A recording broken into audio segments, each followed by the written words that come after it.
Okay, let's get straight to the point. Let's talk about this breaking news, sad news coming out of New York. Now, everybody probably seeing all the reports, the news, everybody covering this whole thing about this active shooter that was in Manhattan, New York, one of the most busiest borough cities in New York. If it's probably the busiest one. Now, this is right here to the right. This is a little picture of the scene that was outside down there in Manhattan, New York. To the left is from pictures and stuff that's been released online. This is the man that walked in with I want to say they had a rifle in his hand. He walked into the building, and they saying this right here is the alleged shooter that walked in. And we're going to get a lot into this story because there's a lot of twists and turns with this. Now, of course, you can see this building right here where you can see law enforcement entering the building after the shooter had went in. And according to reports, a man with a rifle in a 345 Park Avenue where he shot and unalived 3 people. That's what the reports are saying. But also included in that was an off-duty New York police officer. So rest in peace and condolences to everyone that's involved that have probably lost their life due to this active shooter in this incident in Manhattan, New York. And definitely, you know, for a fallen law enforcement officer that's just doing his job off duty, making some extra money, and then you have this right here that walks right into your front door. Also, they say this happened around 6:30 p.m. So this is like one of the busiest times of the day. But also, the building contained is the NFL headquarters. It's another building there, also Blackstone, but this is the NFL headquarters, and we're going to get into that because this possibly may have a little something to go hand in hand. Now, this right here is on this building. It was a lot of floors, and I want to say they located the active shooter on the 33rd floor. And right here to this right, this picture to the right is a bunch of desk offices. And right here is where they found him at. And of course, the shooter did not make it out this situation at all. Now, this right here is a lot of videos, viral videos that's going around showing, and shout out to freedomnews.tv. There's a video surfacing about 2 other people that was arrested. It was a man and a woman, and this right here is the woman. Now, I don't know the ties that they may have possibly with the active shooter, whatever, but nothing has came out, no details that came out associating them with him. But clearly, NYPD feel there's something going on because, as you can see, this lady right here is in handcuffs, and there's a lot of viral videos on there that you can see this lady being escorted out by about 10-20 New York police officers. So I don't know what's going on with it, and also a guy, but like I say, don't know if they have any ties to the shooter. Now, the shooter has been identified as Shane Tamura from Las Vegas, Nevada. He's 27 years old, and he have ties to Las Vegas in California. Now, what would make this young man do this and go to Manhattan, New York, out there during the busiest time of the day, and walk into this building and do this? Who knows? But there was a lot of people out there making, filming and trying to, talk about what was going on. But it was a very crazy day down there at the most busiest time in New York. Let's check out some of the footage. Guys, there's an active shooter right now on 54th and Park over here. The streets are all blocked off, super scary, tons of NYPD cars. Oh my gosh. Jay was outside, like leaving, and like heard shouts and stuff. Dude, I walk this way every day. Hey, are you home? Okay, good. Apparently there's a shooter on Park Ave. It seems like in the Blackstone building. Yeah. Okay. Thank goodness. Alright. I'm going to, there's like a bunch of cops congregating outside of 345 Park. They're behind cop cars. Ambulance is going down with this. There's 1, 2, 3. This is gonna be like a big deal. There's 1, 2, 3, 4, 5, 6 ambulances. I mean, there's thousands. Yes, they're hitting it right now with long ones. Side of that building. That's, I don't know. That's 345 Park Avenue, live shooting.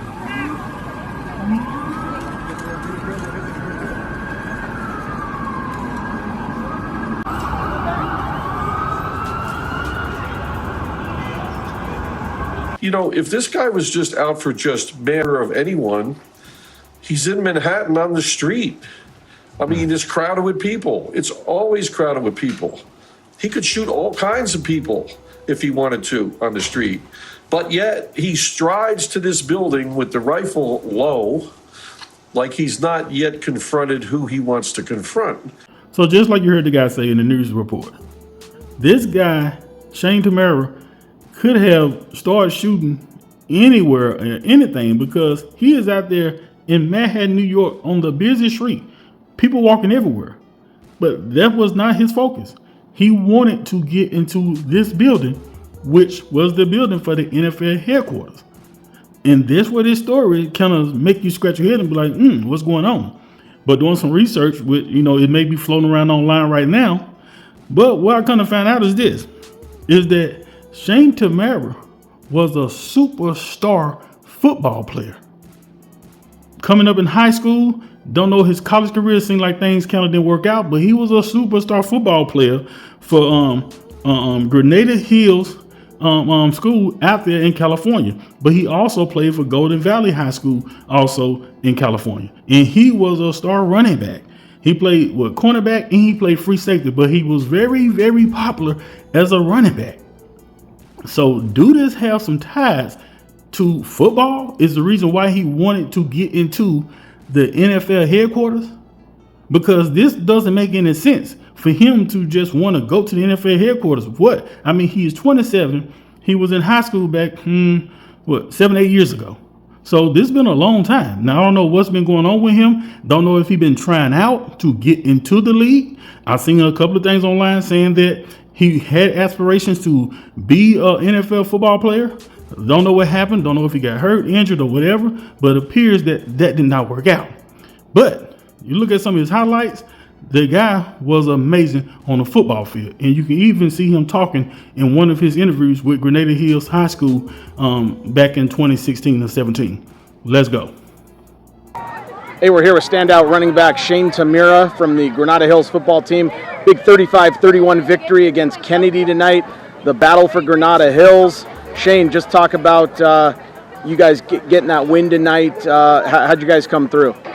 We definitely had to stay disciplined. We were down 10-0. We definitely had to stay disciplined. Our coach kept saying, don't hold your heads down, don't hold your heads down. We just had to stay disciplined and come together as a team. Shane, a couple of touchdowns for you, including a huge one late in the game there in the fourth quarter with under 4 minutes to go. That put you guys up 35-24, sort of sealed the game there for you guys, gave you guys a nice cushion. Take us through that play right there, jailbreak screen right there. Then you broke free about the 50-yard line and then took it to the house. Well, our coach basically asked me, he was like, Shane, is the T-screen open? Is the T-screen open? I was like, yeah, it's definitely open. So we just threw the pass to me, Ernie threw the pass to me, and one thing led to another, and I scored. Shane, talk about, you mentioned you guys were down 10-0, early hole. Things could have got out of control possibly. How did you guys pick yourself up off the floor after that early 10-0 deficit? Definitely had to stay disciplined. Our coaches kept telling us, don't hold your heads down. It's just the first half, or it's actually just the first quarter. We just had to keep playing, keep fighting through it, and just hold our heads up high, and then a good result's going to come. So as you can see in the video, Shane Tamura seemed to just be a young guy, loved to play in sports, very well spoken, and and that's it. It just seemed real simple, laid back guy. But how do we get to the point we're at now? How do we get to this guy right here in this picture to the left? Little guy right here, great running skills, football skills. I mean, you've seen his highlights. He was splashing and dashing. I mean, you couldn't even catch him. He was leaving people behind him, way behind him. Now, why he didn't get to the next level, I don't know. Or what happened, but it's just very odd that out of all the buildings in Manhattan, New York, he goes from Las Vegas and go all the way to Manhattan, New York to go to the NFL headquarters after he hasn't played football in, almost 7-8 years. Or maybe, less than that. Because you don't know if he was trying out or whatever he was trying to do, or you don't know if he played in some other league. But this is just making no sense at all. Why would he even choose to do this?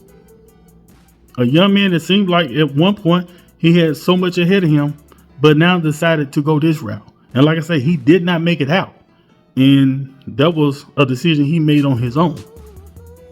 So was it his plan the whole entire time when he made his mind up that he was going in there? Because like the news report said, this is Manhattan, New York. There are people walking up and down the street everywhere. Now, what's mind-boggling to me is how he is walking up and down the street. And if you saw the footage, he is walking up to the building. The building, he got a nice little piece to walk, and he is walking with his rifle in his hand.